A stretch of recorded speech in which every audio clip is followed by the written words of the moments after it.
윤창중 칼럼스랑 TV, 윤칼세 TV는 어떤 스폰서도 없이 국민과 해외 동포 여러분의 자발적 구독료와 도서 구입에 따른 이윤으로 힘들게 운영되고 있습니다. 여러분에게 6권의 책을 권유합니다. 3년간의 죽음보다도 더 고통스러웠던 그 기록을 담은 피정, 그리고 박근혜 대통령 탄핵을 기록한 2017년 12월, 운명, 문재인 정권의 피비린내 나는 정치 보복을 상세히 기록한 칼춤과 부활, 박근혜 대통령의 탄핵이 과연 정당했는가, 유승민의 배신의 정치가 정당했는가를 물으면서 제가 대구에 내려가서 쓴 깃발, 이렇게 6권의 책을 권유합니다. 여러분이 윤칼세 TV를 유지시켜 주시기 바랍니다. 윤석열은 김정은 대항마인가? 네.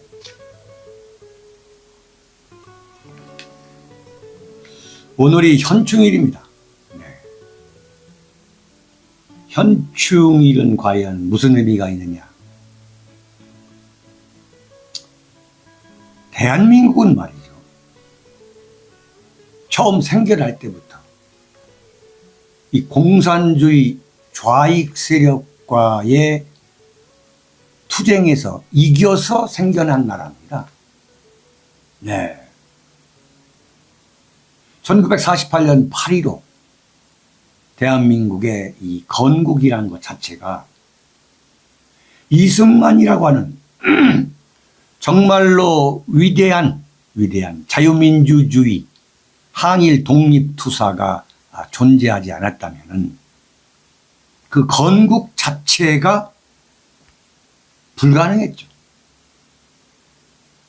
그냥 김일성 공산주의 국가가 된 거죠. 그런데 불과 2년 만에, 2년도 채 안 됐죠. 1950년 6월 25일 김일성의 남침, 거기에서 나라를 구한 거예요. 그래서 건국에 완벽한 성공을 가져왔고, 박정희 대통령이라고 하는 그야말로 부국 강병의 선구자가 등장해가지고 산업화에 성공했고, 그리고 민주화까지 성공한 그런 나라가 바로 대한민국입니다. 한마디로 대한민국은 뭐냐? 공산주의 좌익 세력의 끊임없는 침략과 폭동에 맞서 가지고 세운 나라가 대한민국이에요. 그랬던 대한민국이 엄청난 시련과 혼란에 빠지게 되는데, 그게 바로 박근혜 대통령의 탄핵인 거죠. 박근혜 대통령의 탄핵이란 건 뭐냐? 근본적으로 뭐냐면 대한민국을 세웠던 그 세력이 좌익의 역습에 의해서 무너진 거예요. 무너진 거.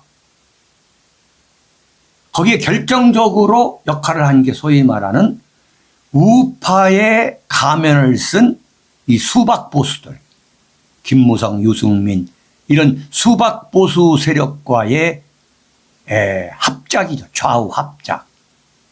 그 좌우 합작이 바로 좌우 합작에 의한 정권 찬탈이 박근혜 대통령 탄핵이고 문재인의 집권입니다. 설명이 되는 거예요. 따라서 지금도 대한민국 안에서는 이른바 체제전쟁, 이념전쟁, 사상전쟁이 벌어지고 있는 거죠. 자, 그렇지 않다면 김정은이가 어제 말이죠, 현충일 하루 전에 북한에서 그 4군데에서 2발씩 단거리 미사일 8발, 모두 8발을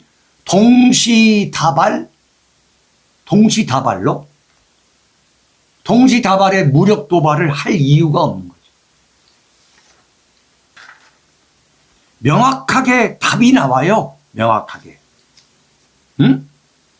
어제 이른바 섞어 쏘기, 소나기 쏘기를 했죠. 8발을 섞어서 동시에 소나기처럼 때리는 거예요. 올해 들어 18번째. 9일에 한 번씩 지금 미사일 도발을 하는 거예요. 그리고 7차 핵실험으로 지금 가고 있는 겁니다. 자, 이렇게 되면은 지금 한국과 미국의 미사일 방어 시스템이 이렇게 동시다발로 공격해 올 경우에 완벽한 요격, 이른바 대응이 이건 불가능한 거예요. 안 되는 겁니다.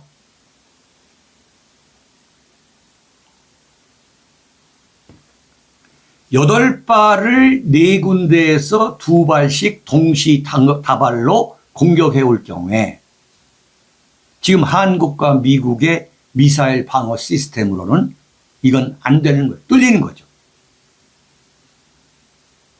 자, 이게 어디서 왔느냐? 이게 오늘 현충일 오늘 냉정하게 우리가 되돌아봐야 되는 거예요. 특히 윤석열 대통령이 냉정하게 이것을 되돌아봐야 되는 거예요.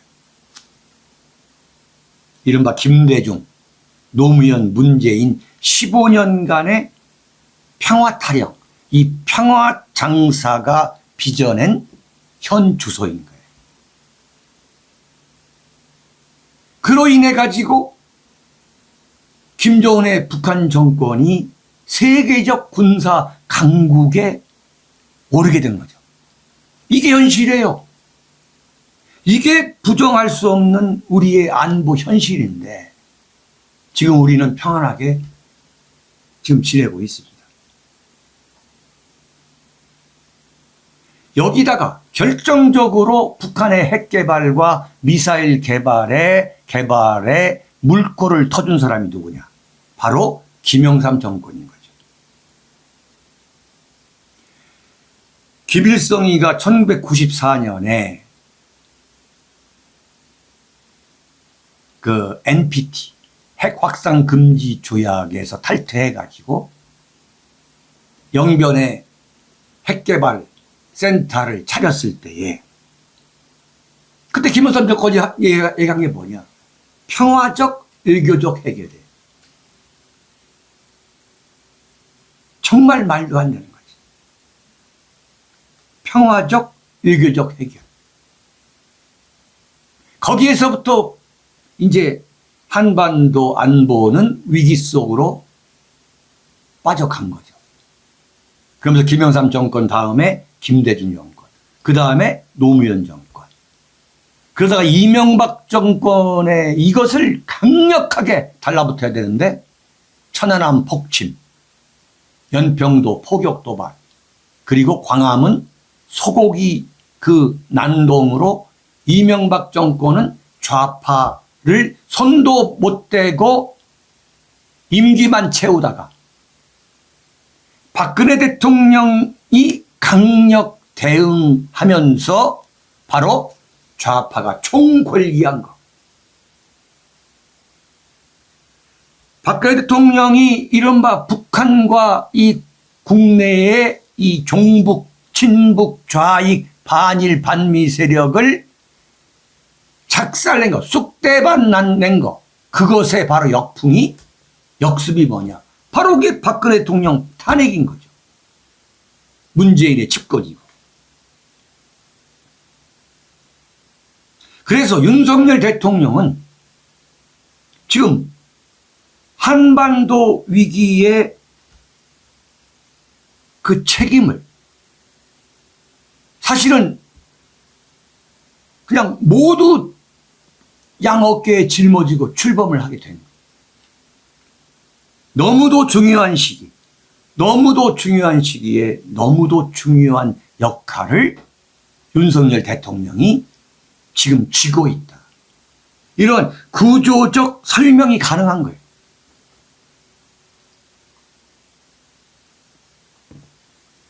근데 어제 윤석열 대통령이 국가안보회의를 했는데 거기에서 나온 그 윤석열 대통령의 그 멘트를 보면 국민에게 이런 대한민국 안보의 이 심각성, 그 위기를 자극할 수 있는, 대한민국 국민에게 이 경각심을 줄 수 있는 메시지가 전혀 아닌 거예요. 뭐라 그랬냐면 한미 확장 억제력과 연합 방위 태세를 지속적으로 강화하겠다. 이것은 정치 평론가, 무슨 뭐 안보 전문가라 이런 분들이 그냥 할 수 있는 이야기지. 지금 정권 초반에 국민들을 하나로 묶어가지고 자, 지금 한반도 안보가 정말 절체절명의 위기에 봉착하고 있다. 내가 앞장서겠다. 국민 여러분들이 우리 모두가 단합 단결해야 된다. 이 안보 위기를 뚫고 가자. 라고 하는 절박한 멘트가 안 나오는 거예요. 그런 멘트가 나오지 않는 근본 이유가 뭐냐? 윤석열 대통령의 머릿속에 들어있는 이른바 사상적, 이념적 그 충전재가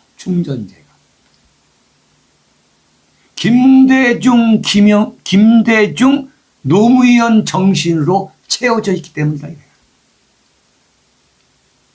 응? 그런 정신을 갖고 과연 지금 이렇게 미사일 강국, 핵 강국이 된 김정은과 맞짱을 뜰 수 있는 대한민국의 대항마가 될 수 있느냐, 이게 너무도 걱정된다는 이야기지.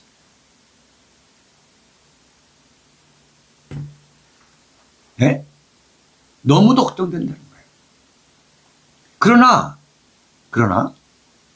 윤석열 대통령이 결단을 내리지 않을 수밖에 없는 대단히 위중한 상황에 맞닥뜨릴 것이다. 대단히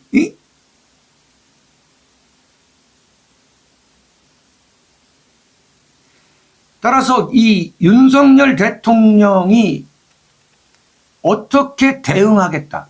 내가 김정은의 대항마가 돼가지고 이 대한민국을 이 핵과 미사일의 위기로 건져낸 최초의 대통령이 되겠다는 비상한 각오를 가져야 된다. 대단히 중요한 얘기다. 취임하자마자 5월 23일 미국 CNN과의 인터뷰에서 대북 유화 정책은 이제 끝났다. 그리고 문재인의 5년간 대북 정책은 실패했다. 이전 정권과는 다를 것이다. 이렇게 얘기를 했어요. 그러면 어제 국가안보회의를 마치고 국민들한테 보여주는 그 메시지, 국민들한테 전달하려고 하는 그 메시지 자체가 문재인과는 달라야지. 문재인과는 달라야지. 문재인 때도 한미 동맹을 기반으로 철저하게 대응하겠다고 했어. 그러면 뭐냐 이거야. 그러면 응?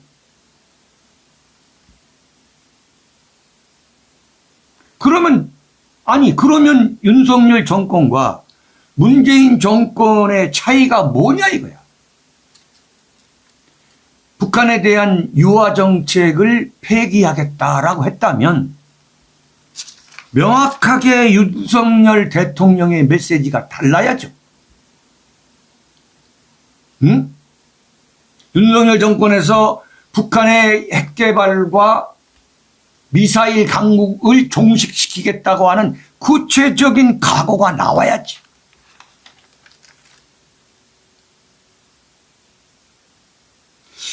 북한이 핵을 개발하고 대륙간 탄도미사일, 중장 단거리 그 미사일 발사에 성공하게 된 그 배경에는 김일성, 김정일, 김정은으로 이어져 오는 이른바 3대 이 군사 정권의 참 끈질기고 이 정교한 그 기획과 시나리오 때문이기도 하는데, 이른바 대한민국 현대 정치사를 40년 동안 지켜보아온 윤창중의 그 평가로는 김영삼 정권이 나는 이게 결정적인 불씨를 심어줬다고 봐요. 김영삼 정권 때 김일성과의 정면 대결, 김일성과의 전쟁을 두려워한 외교 통일 안보 라인 YS를 비롯해 가지고 이 김영삼 정권의 소극적이고 비겁한 대응이 김일성으로 하여금 핵 개발에 나서게 했다고 나는 그렇게 증언하고 싶어요. 김영삼 정권이 출범해 가지고 김일성이가 핵 개발을 하고 있다는 그 움직임도 모르고 비전향 장기수 2인모를 조건 없이 북한에 보냈어요. 이른바 조건 없는 송환.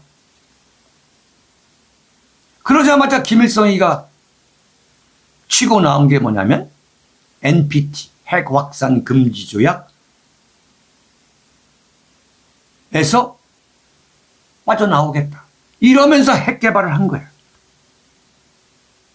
이것을 클린턴 대통령이 이른바 평안북도 영변 핵시설을 정밀 타격하려고 계획을 세웠던 거예요.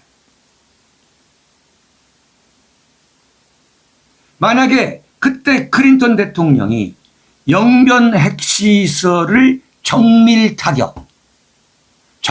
타격하려는 그 계획이 차질 없이 이루어졌다면 북한의 핵 개발은 이루어질 수가 없었던 거지. 네. 이게 지금 역사적으로 지금 규명이 되는 거예요. 그때 김영삼 대통령이 뭐라고 했냐.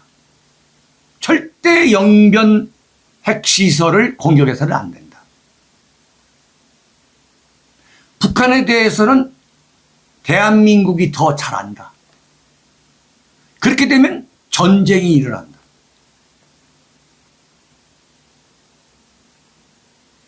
그런데 클린턴 대통령이 받은 그 보고서를, 최종 보고서를 보니까 주한미군 그리고 한국에 거주하는 미국인, 그 다음에 대한민국 국민 엄청난 피해를 입을 수 있다는 보고서를 받은 거죠. 클린턴 대통령의 그 자서전을 보면 정신이 번쩍 드는 보고를 받았다, 이런 대목이 나와요. 그런 상황에서 김영삼 대통령이 1999년 10월 19일 일본 요미우리 신문 퇴임하고서 일본 요미우리 신문하고 인터뷰에서 뭐라고 자랑스럽게 얘기했냐면, 클린턴에게 북한을 공격하지 말도록 설득했다는 거예요. 내가 설득하지 않았다면 한반도에서 전쟁이 일어났을 것이다. 이걸 자랑스럽게 얘기하는 거예요. 바로 클린턴 대통령이 1994년 6월 NPT를 탈퇴한 김일성이 영변 핵시설을 이제 막 세울 때에 정밀 타격을 했다면 과연 김일성이가 전쟁을 일으켰을 것인가? 저는 그렇게 보지 않아요. 어림없는 소리예요. 김일성은 그 핵 포기를 했을 겁니다. 그런데 그 전쟁, 한반도에서 전쟁이 일어날 것을 우려해가지고 미국을 말리는 것을 김일성이가 본 뒤부터 김일성, 김정일, 김정은 3대가 대한민국은 전쟁을 일으키지 못한다는 확신을 갖고 핵 개발과 미사일 개발을 기획대로 진행해서 여기까지 온 거예요.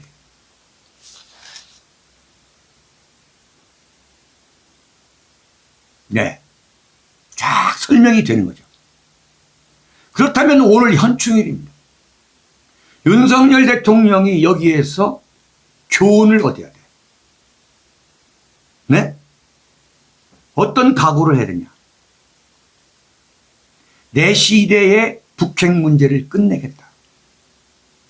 내 시대. 네?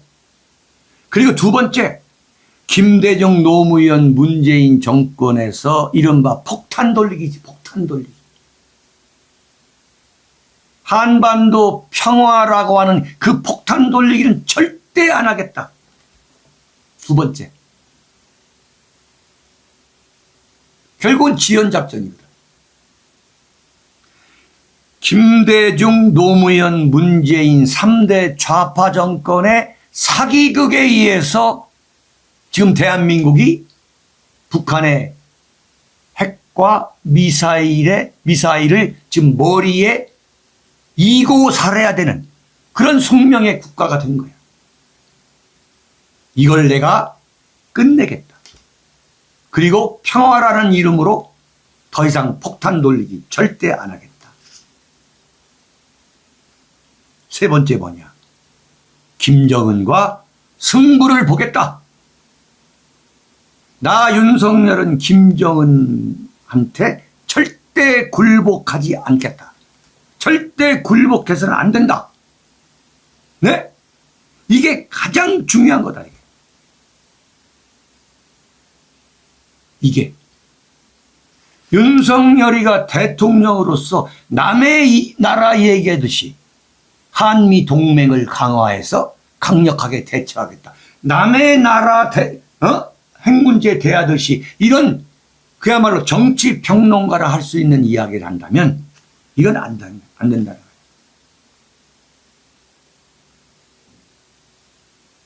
가장 중요한 게 뭐냐. 윤석열 대통령이 북한 핵 문제와 내 목숨을 바꾸겠다는 결심을 해야 한다는 거예요.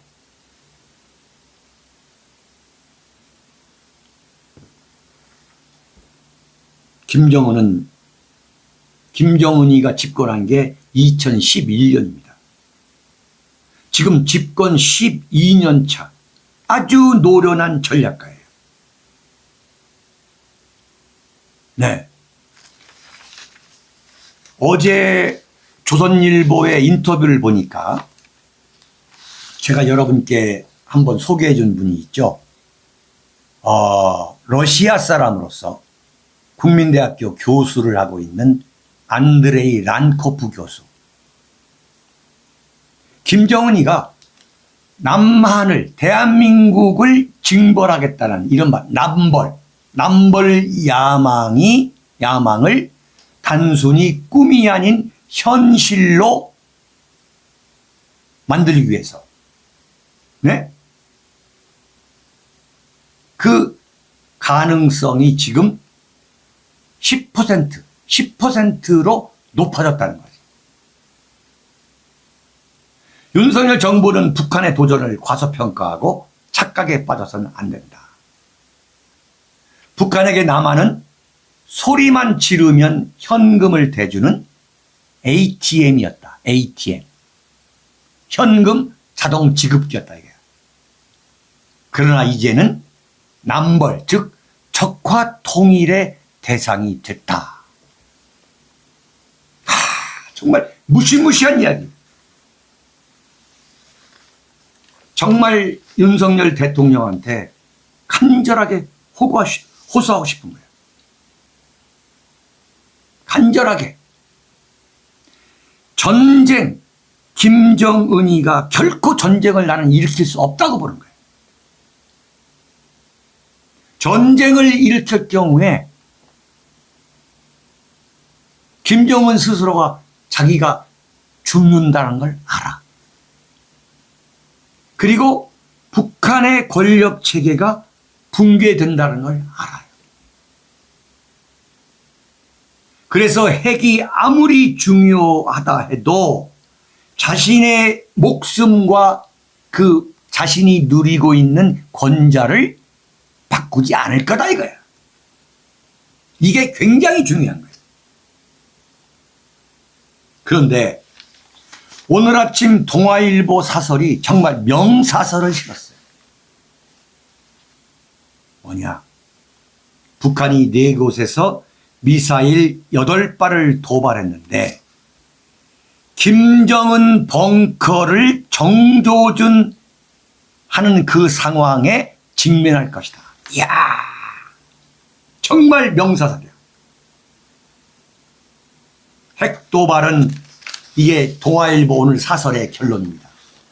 핵도발은 한미연합전력의 장전 조준 상태를 강화할 것이고 온갖 미군 전략 자산을 한반도 주변으로 불러들일 것이다.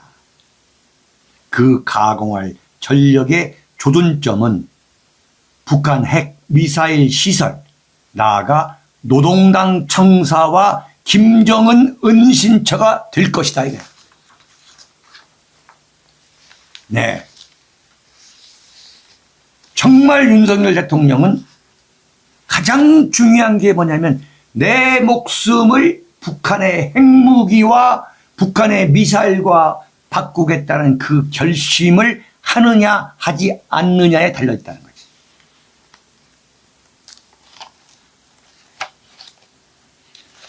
미국의 보수 싱크탱크가 뭐라고 했냐면 북한이 코로나로 정권이 붕괴될 가능성이 있다.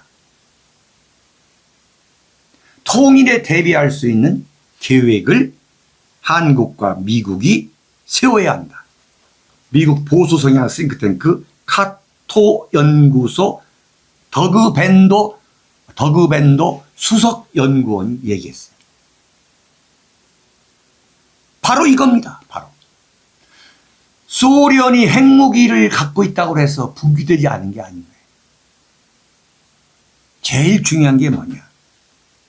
윤석열 대통령이 바로 이 동아일보 사설에 나온 것처럼 김정은을 참수하겠다 라고 하는 결의로 달라붙으면 핵폐기를 이룰 수 있다는 거지. 핵폐기를. 이걸 어떻게 정교하고 지능적으로 해 나가느냐. 박근혜 대통령이 탄핵을 당한 그 박근혜 대통령 탄핵을 밀어붙인 세력 중에는 북한과 연계됐다고 의심하는 그런 시각이 있는 근거가 뭐냐. 바로 박근혜 대통령이 김정은 참수 계획을 세웠다.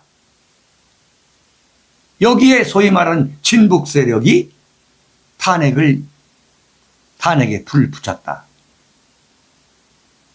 바로 이거예요.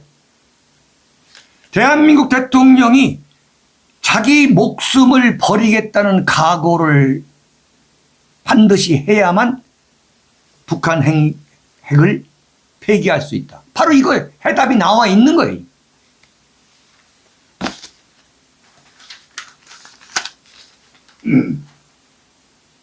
자, 여러분 두 번째입니다.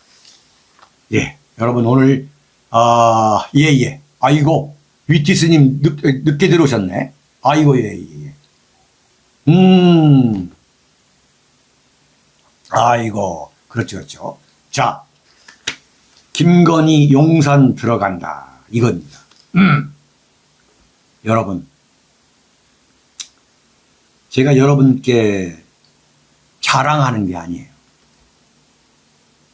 정말 김건희 여사의 그 행보에 대해서는 제가 치밀하게 팔로우업을 하면서 그때그때 예측을 하죠. 근데 그 예측이 100% 이상 그대로 적중하는군요. 야, 정말 이런 맛에 새벽 3시 반에 일어나는 거예요. 야, 열심히 하면 이렇게 적중하는구나. 이게 뭐냐면 매일경제의 특종 기사입니다. 지금 용산에 대통령 집무실이 있는데, 김호사님 감사합니다. 용산에 지금 5층에 그 국방부 청사 5층을 윤석열 대통령 집무실로 쓰고 있어요. 그런데 얼마 전에 뜬금없이 어떤 기사가 나왔냐면 윤석열 대통령의 신변 안전을 위해서 집무실을 2개를 만든다. 5층과 2층으로 만들겠다. 5층과 2층 2개를 만들겠다. 왜냐하면 용산 집무실이 노출이 되어 있기 때문에 5층에 있는지 2층에 있는지 모르게끔 집무실을 2개를 만든다고 그랬어요. 근데 이게 왜 2개를 만들려고 했느냐? 2개를 만들겠다는 것은 윤석열 대통령에 대한 공격을 막으려고 하는 게 아니라, 신변 안전을 위해서가 아니라 영부인 김건희 여사의 사무실을 만들기 위해서 연막을 핀 거라는 게 드러난 거예요. 네? 아, 이거 웃지 말라고 했는데.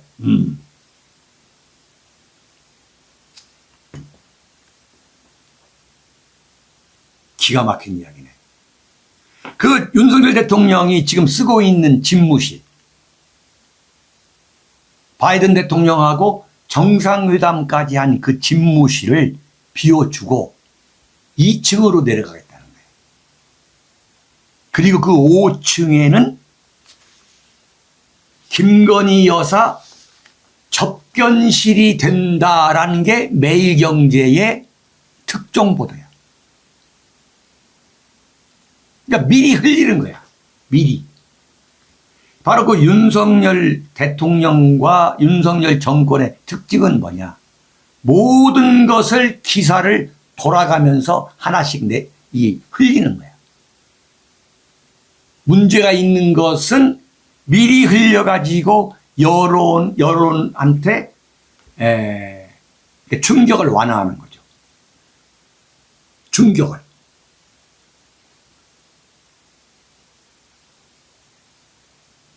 그러니까 매일경제는 그 자리가 5층 그 자리가 김건희 여사의 접견실이 되겠다고 하는데, 한겨레는 뭐라고 나왔냐면 대기실이야. 대기실. 이건 말이 안 되는 거예요. 응? 자, 대통령 집무실에도 대기실이 있어요.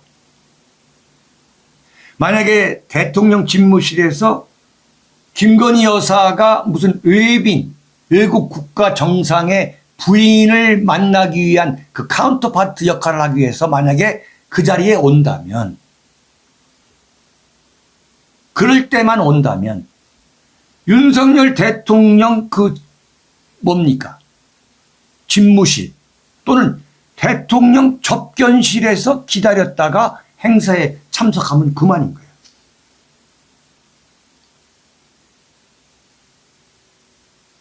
이게 뭐냐? 지금 조용한 내조를 하겠다. 그 다음에 제2부속실을 없애겠다. 그게 완전히 거짓말이라는 것을 지금 하나하나 지금 야금 파고 들어오고 있는 거야. 야금. 응? 야금. 자, 제2부속실을 없앤다고 했어요. 그러더니 이제 건희사랑에서 사진을 공개해가지고 씹으니까 그걸 빌미로 김건희 여사의 공식 활동을 담당할 수 있는 직원들을 둬야 되겠다. 직원을. 전담 직원이라는 거예요. 전담 비서들이죠. 대통령 비서실에 속해 있는 공식 비서들이야. 처음에는 2명으로 한다고 했다가 슬그머니 1명을 더 뽑고 있다. 3명으로 하겠다는 거예요. 그러나 제2부속실은 아니다. 이러더니 매일경제한테 슬그머니 기사를 던져준 거예요. 그러면서 뭐라고 하느냐. 김건희 여사가 상시 출근해서 이용하는 것은 아니다. 네? 아니, 상시 출근해서 이용하는 게 아닐 것 같으면 대통령 지금 집무실이 대통령실이 무지하게 지금 비좁다며. 근데 거기다가 왜 윤석열 대통령이 집무실로 이용하는 그 공간을 김건희 여사가 파고 들어가야 될 이유가 없는 거지. 김건희 여사가 상시 출근에 이용하는 것은 아니다. 평상시엔 회의실 등 다양한 용도로 사용하다가 국빈 방문 시 배우자가 온다든지 하는 상황이 발생했을 때 활용한다 이거야. 말도 안 되는 이야기지. 영부인이 쓰는 예컨대 대기실이라고 합시다. 거기서 청와대 비서 나부랭이들이 회의를 해? 평소에는 회의실로 쓰다가 김건희 여사가 국빈 방문 때에 들를 일이 있으면 거기서 대기실로 써? 이건 믿을 수 없는 이야기야. 이 접견실은 오로지 공적 용도로만 사용된다. 아니라는 거지.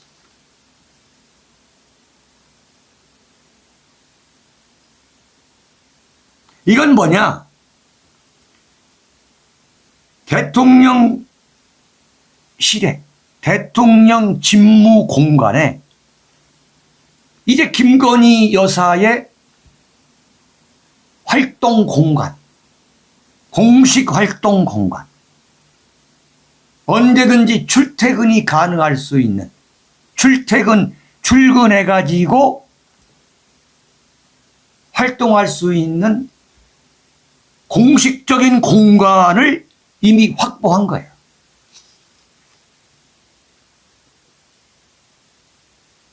이런 식으로 야금야금 파고 들어가는 거예요.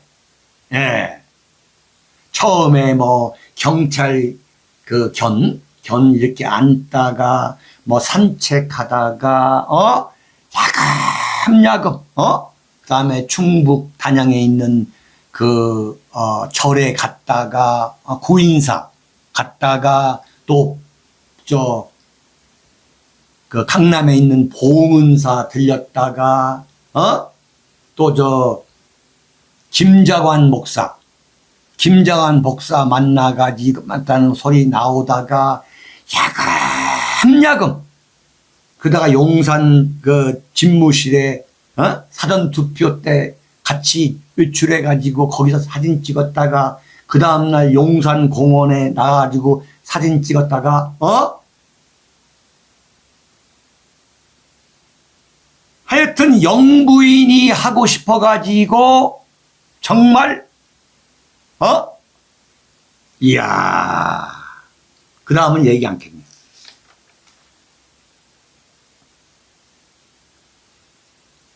여기다가 어제 그 건희사랑이라고 하는 팬클럽 그 대표를 하고 있는 강신업 변호사가 이제 아주 뭐 노골적으로 이야기를 다 하고 나오는구나. 이 중앙일보입니다. 이 강신업 변호사가 뭐라 그랬냐면 왜 김건희 여사한테 조용히 내조만 하라고 요구하냐 이거야. 네?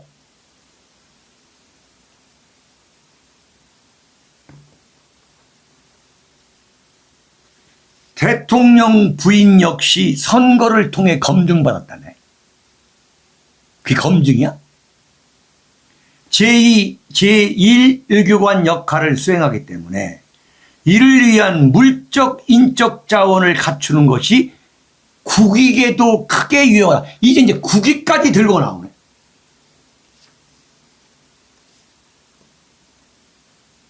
그러면서 뭐냐면 제2부속실은 불필요한 것처럼 말하는데 이는 잘못된 단견이라는 거야.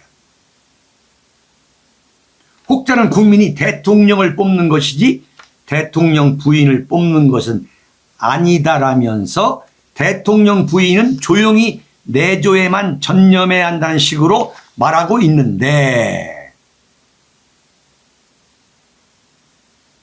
억장이 무너진 소리네. 윤석열 대통령이 선택을 받은 이상 사실상 선거 파트너인 그 부인 역시 대통령 부인으로 국민의 선택을 받은 것이라는 거예요. 대통령 부인도 김건희 여사도 국민이 뽑았다는 거지.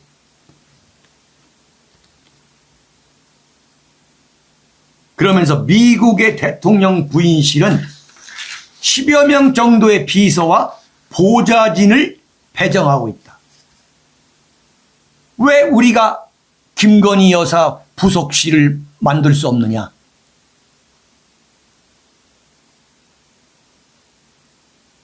네? 이제 여기까지 이제 오는군요. 참 권력은 좋은 겁니다. 네.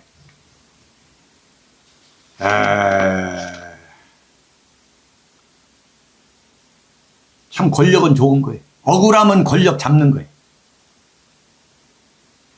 지금 용산의 지하 1층에 그 국방부 지하 1층에 1000명이 들어가는 구내식당을 만든다는 거예요. 1000명이 들어가는 구내식당.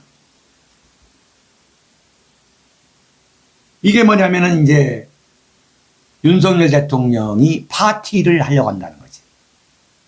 거기에 이제 기자들 다 불러가지고 김치찌개 파티, 양 많이 끓여가지고 김치찌개 파티 한다는 거 아니에요? 그 지하 1층을 이렇게 하는 이유는 뭐냐면 지난번에 신라호텔 영빈관에서 해봤더니 신라호텔에서 경비가 엄청나게 들어가거든. 그 다음에 그 중앙박물관, 국립중앙박물관에서 외빈 만찬을 해봤더니 그것도 보통 일이 아니거든. 그러니까 국방부 지하 1벙커에다가 사실상 영빈관을 지어가지고 외빈 파티를 하겠다는 거지. 정말 생각만 해도 코미디죠. 네, 생각만 해도.